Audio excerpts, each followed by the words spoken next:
order. People don't want to accept that the Zionists actually work with the Vatican. This is something unprecedented. They think there is a conflict between them, but it's not like that in reality. So the Zionists... And I experienced that from my days working closer with the Mossad, because I saw how they operate and I saw how they were working with the Vatican. So I know the level of intimacy between the two organizations. So the Zionists are basically manipulating also the majority of Jews, or like Jewish general population. So. Absolutely. Unfortunately, the Jewish have a lot of good sides, but they can't expose them to the rest of the world. They can't be themselves, because they have this conflict between themselves. They have to act as Jew people. They have to accept the state of Israel, and the state of Israel becomes for them this curse. Unfortunately, leads them to the wrong path. For me, I was living in Rome. Rome is a city that for 2,000 years has the oldest Jewish community, and at the same time is the capital, this world center of Christianity. But this relationship with the Jews in the Empire of Rome goes back a long time ago.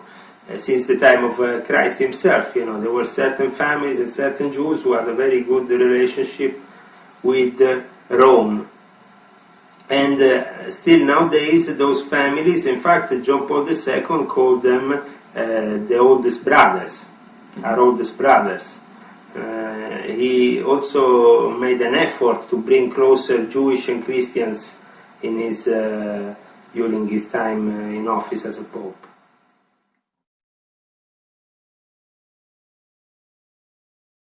Then you have the fake threats of people like Fidel Castro or Fidel Castro and Chavez. Fidel Castro is a Freemason. There is Freemasons in Cuba.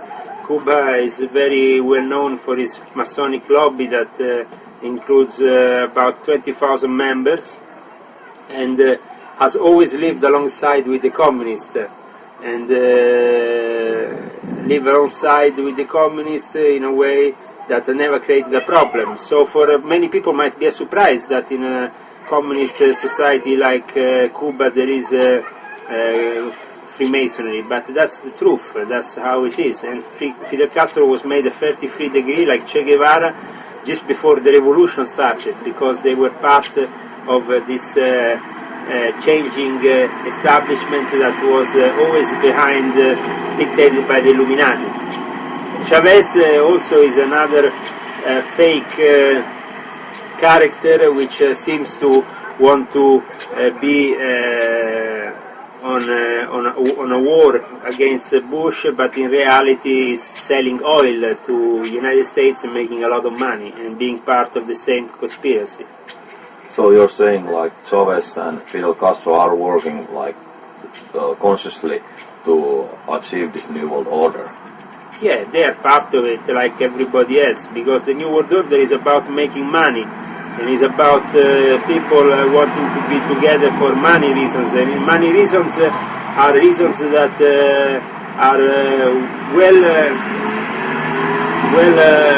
above any other reasons for these people.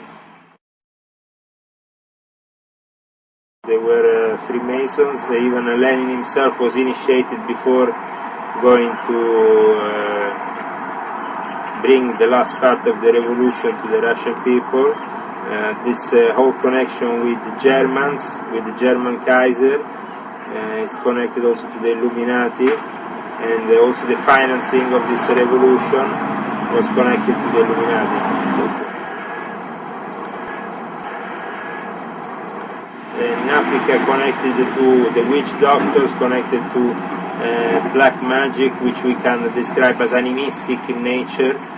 Voodoo practices in Africa have all sorts of secret societies. You have the secret society of the leopard, of the panthers, of the whatever animals. They base their secret society usually on an animal, on a sacred animal, and they have the witch doctor as the head of this secret society. They're very vicious and very much playing with black magic. That's why we have all these wars in Africa. Africa is full of black magic, and in the hands of also Freemasons who don't have any pity upon the African population. Okay, and then attributed as the one who basically like set in motion the colonialization and destruction of Africa is Cecil Rhodes, and I understand he had also like links into these secret societies.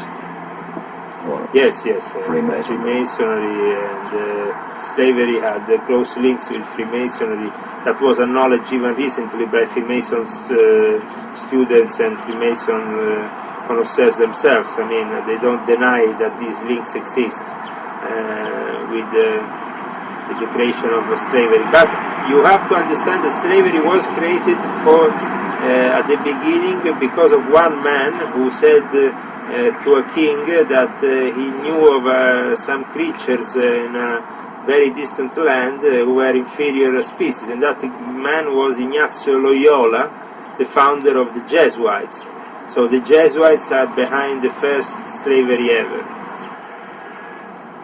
Priory of Zion has become very popular, but nobody knows the real story of the Priory of Zion, of Plantard St. Clair and his various secret service people that were working for him, part of the Vichy movement, the right-wing movement in France, and involved also Gino Sandri, who was the secretary of Plantard St. Clair, and this Giampiero Giudicelli, who, for example, is one of the creators of this NLP, Neuro-Linguistic Programming, free school in France, in Nice, and with Marco Paré.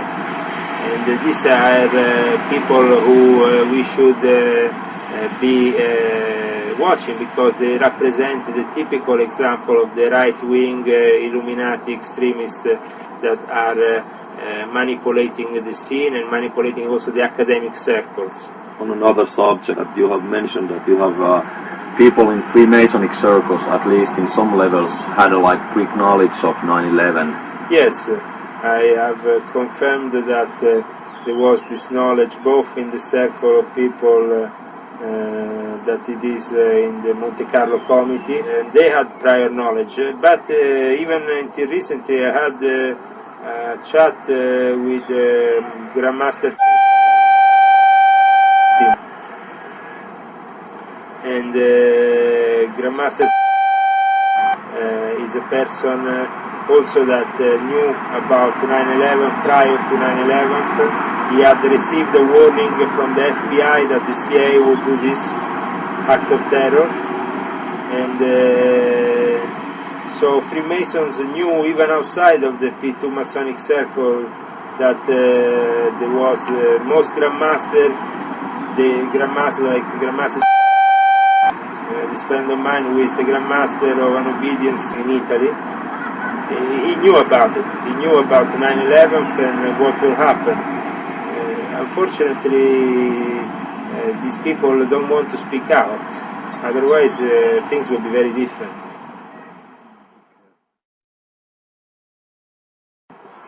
Can you tell me about the Bohemian Grove?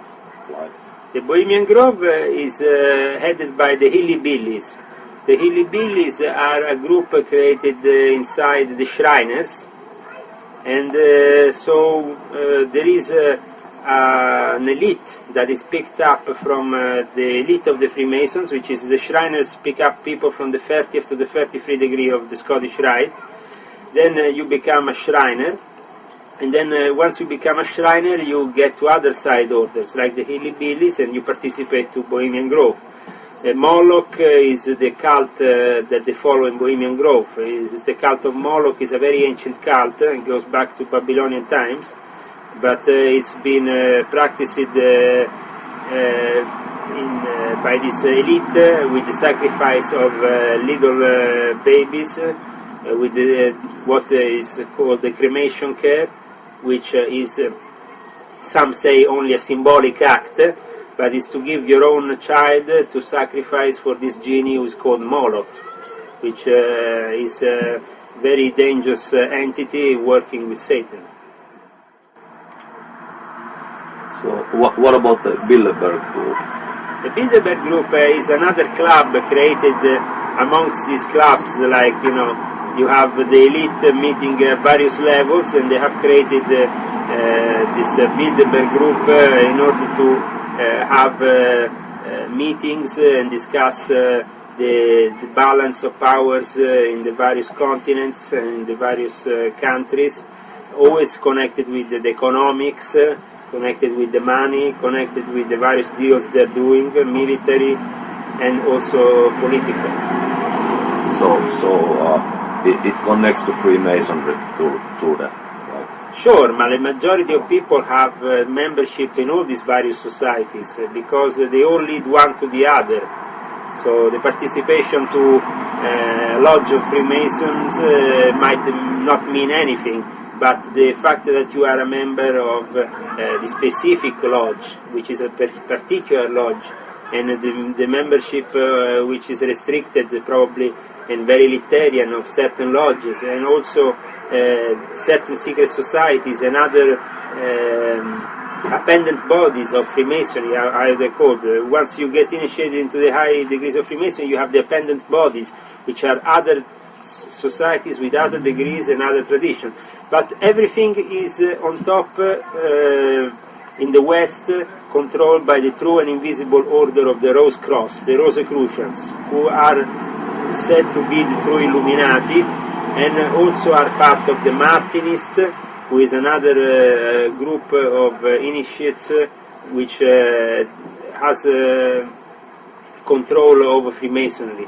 And the Martins, for example, at the superior incognito level, at the 4th degree, they get to meet with members of the clergy of the Vatican and have close contact with other religious figures, especially amongst Christianity. Does the Illuminati have some kind of leader? I would say that one of the most powerful people is the father of George Bush, George H. Bush. Father is one of the most important figures. He's not only known in the Scottish Rite of Freemasonry, but also in the Skull and Bones, in the Illuminati. He's been head of the CIA for many years. He was in charge of people like Clinton. Clinton is itself controlled by the Bushes and by the CIA, and that's why Hillary Clinton is just another puppet slave of this new world order. Okay. And she's an Illuminist, and she's a member of the Illuminati. Actually, Giuliano Di Bernardo confirmed this recently.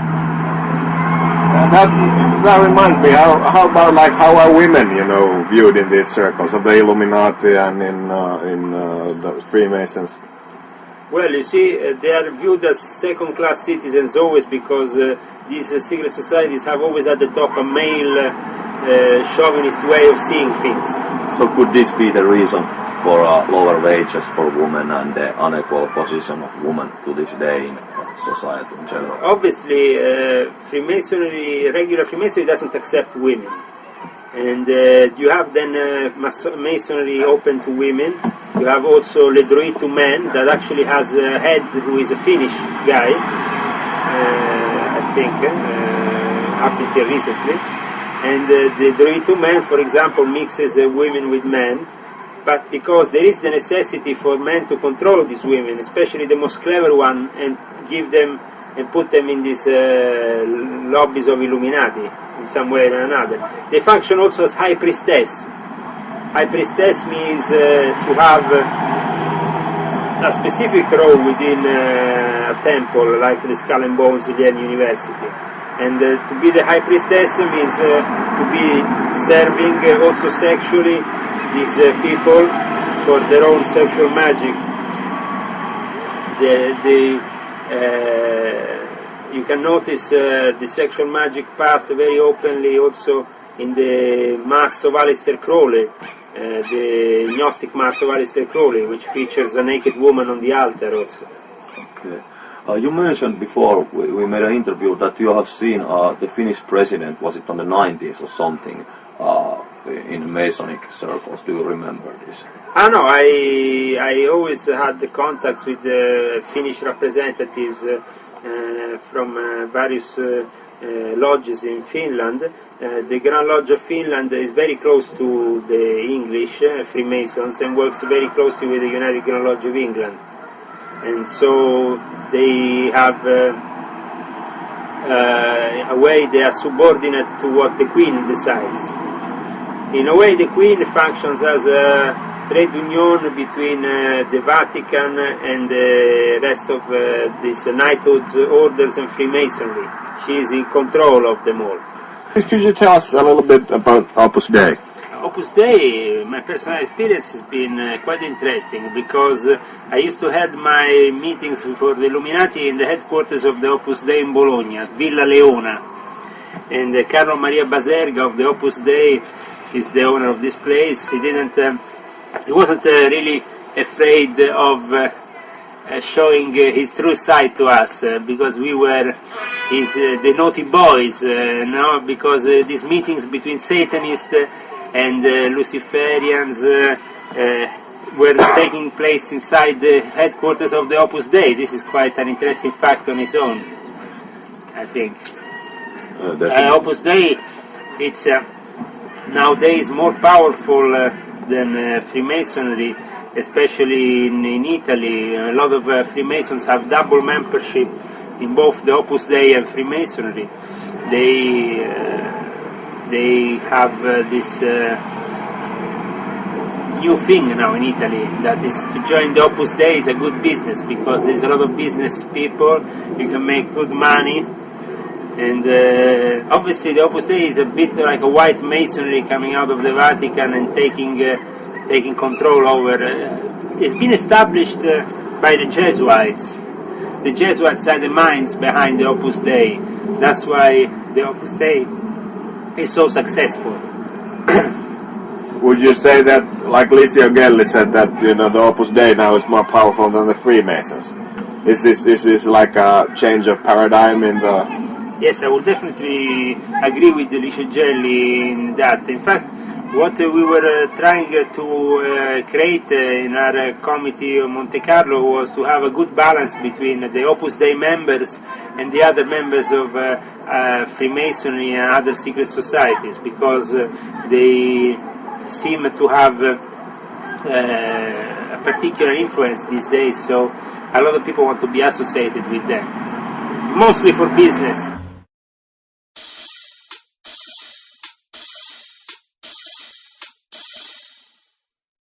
You've started to reveal these things due to your conversion to Islam. Could you tell something about that?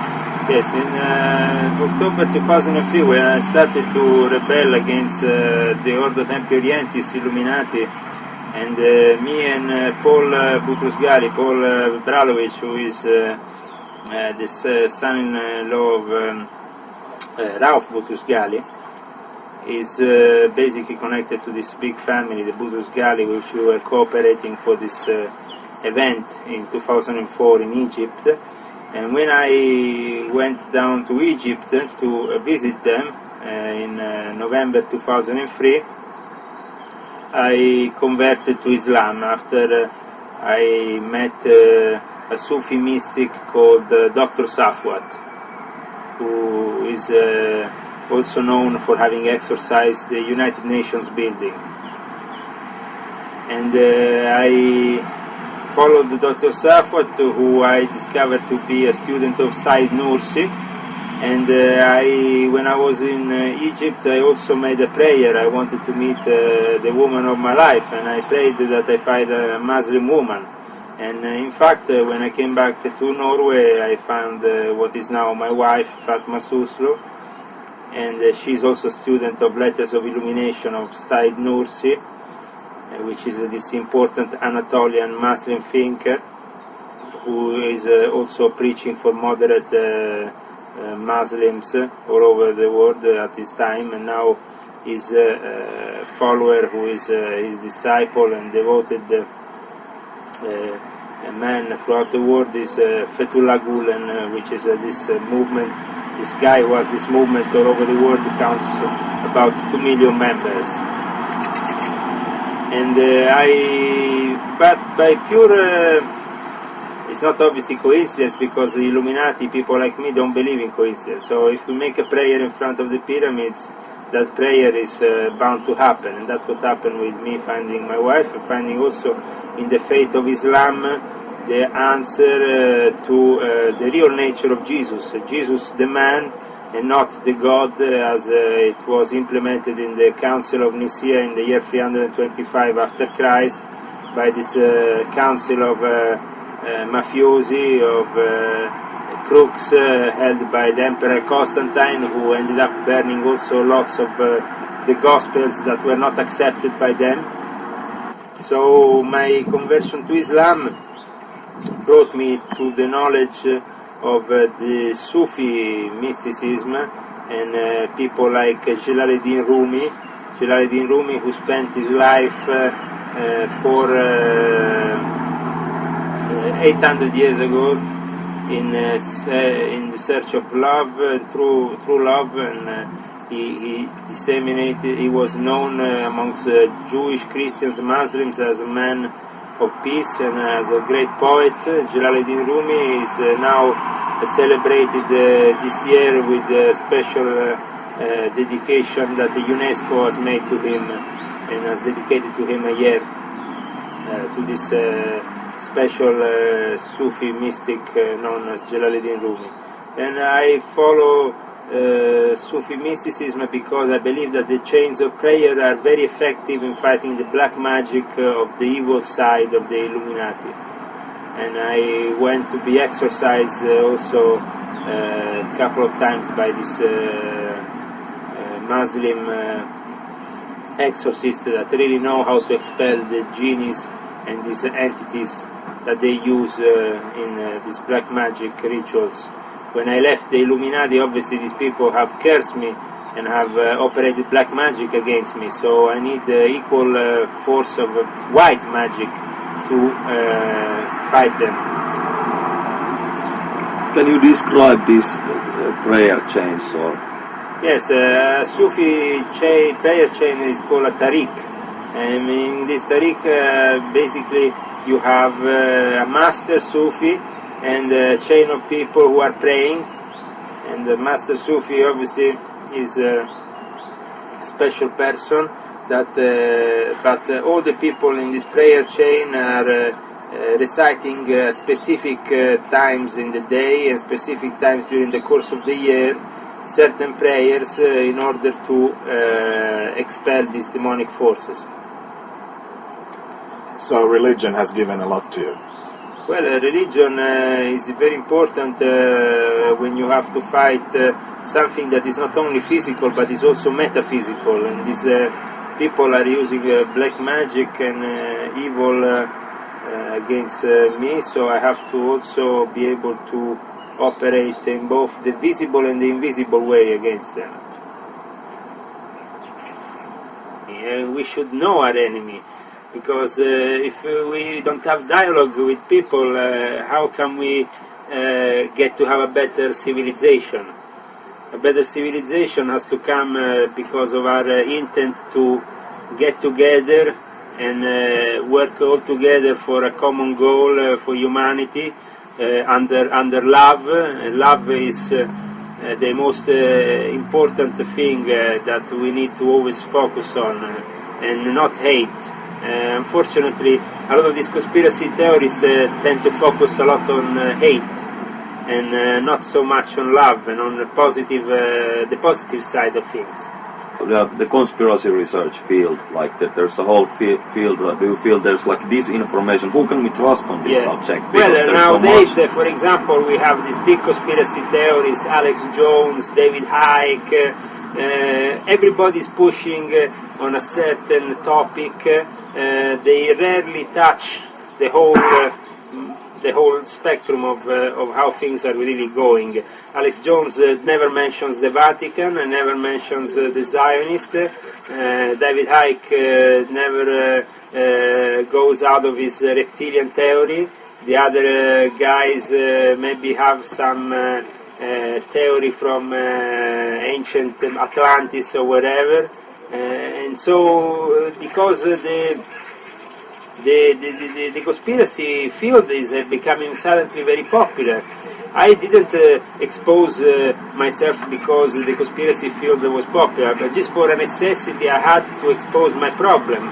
And once I did that, I'm happy with it. I don't have the necessity to make money writing books or selling videotapes or videos or selling material concerning what I'm doing. I want to promote, if possible, the Tour of Hope, which is a concept born out of my idea together with collaborators here in Norway. And we have formed a committee. There is various committees that are being formed worldwide. I hope more will be formed. There is no specific requirement. You just have to have 6 friends and start your own committee of hope, discussing and trying to bring forward the light to people who have never heard about these topics, because the majority of people out there has never heard about what's happening with the control of their minds, with the control of their being, and they are quite happy with being fed their usual lies by the state, which at the end of the day will be to make the majority of people think they have freedom, but in reality they are in a prison. And we know that nowadays people like me are a minority, but also are in deep threat if we continue to talk like this, because we don't know for how long they will let us speak against them. And to actually say that they are doing the wrong thing, for them is already, from an insider like me, is already something of very particular for them, very also against their own rules, because we are not supposed to talk about what's going on inside these lodges and inside these temples of Freemasonry. But like what you outline here is like a huge structure, like, and it's apparently it has like been going on for so long time without like the general population knowing about it. Like how do they manage to keep their secrets and keep this thing like silent? Is there like blackmailing going on inside the lodges? Yes. Or whatever? Obviously, it's very difficult to live with this structure even at the lowest level, because even as soon as you get involved and you give your oath to the brethren, you are part of a structure that shouldn't be betrayed in any way. And so the betrayal brings the person to be thrown out of his work, kicked out of his work, kicked out of his friends' circles, and finding himself isolated. So it's very difficult for people to walk out of these societies they belong to, because they create their whole life around them. The whole family structure is involved with it.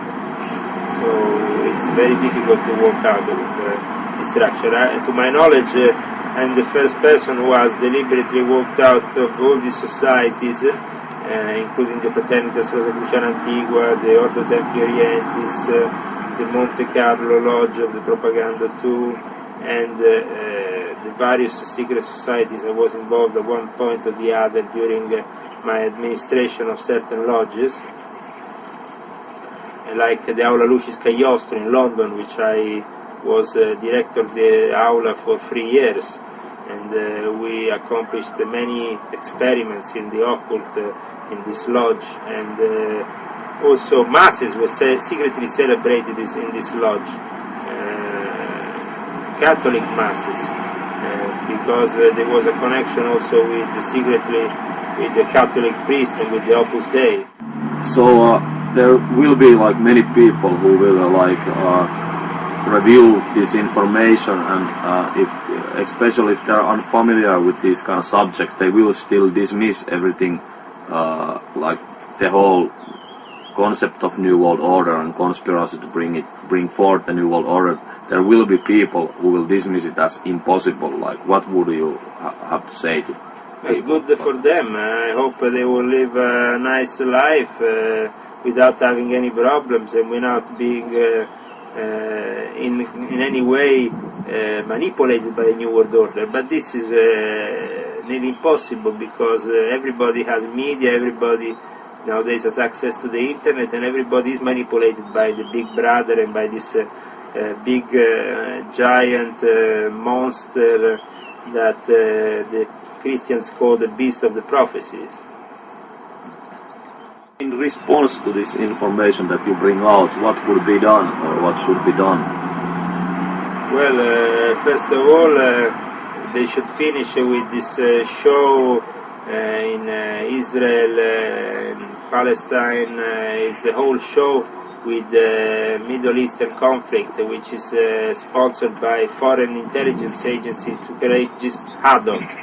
I hope this will end at some point because it's bringing a lot of sadness and a lot of conflict amongst people. And at the same time, I wish that in the contemporary world, the people will be more aware of what is going on around them, and not to dismiss these secret societies as an invention of pure fiction or fantasy, but as something concrete that is actually deciding for their lives every day. And I hope that they realize sooner or later that if you don't open your eyes to this and you don't do something, you will be suddenly microchipped and taken over by the beast.